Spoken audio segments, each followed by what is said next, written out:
Europe. Europe 1. Axel de Tarlet, vous nous parlez d'une polémique, vive polémique sur la retraite dorée de l'ancien président de Carrefour qui part avec plus de 13 millions d'euros alors que le groupe Carrefour traverse une grave crise. Oui, l'Assemblée générale s'annonce houleuse ce matin. Plusieurs salariés vont bruyamment manifester contre le plan de départ de l'ancien patron de Carrefour, Georges Plassat, parti il y a tout juste un an et dont le package doit être validé en Assemblée générale ce matin. Alors c'est un joli pactole. En arrondissant, je vous la fais, donc rémunération variable, 800 000 euros.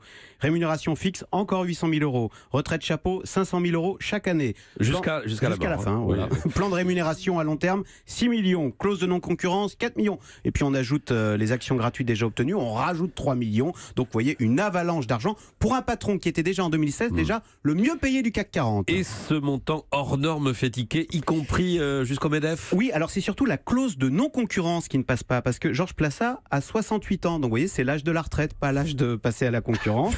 Donc cette indemnité, enfin cette clause de non-concurrence ressemble beaucoup à une indemnité de départ à la retraite. Or, c'est formellement interdit par le code de bonne conduite du MEDEF.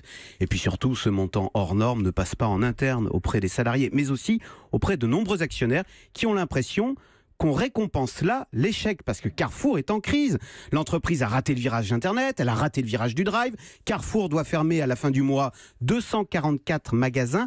Ce sont les anciens magasins d'IA, une enseigne d'IA qui a été rachetée en 2014 par Georges Plassat lui-même et qui a perdu quand même l'an dernier 150 millions d'euros. Donc vous voyez, pas franchement une réussite.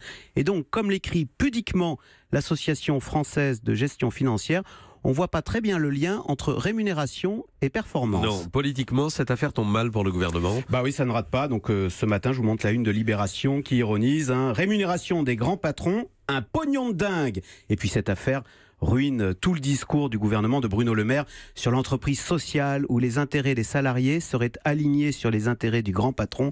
Là, franchement, on cherche. Europe. Europe 1.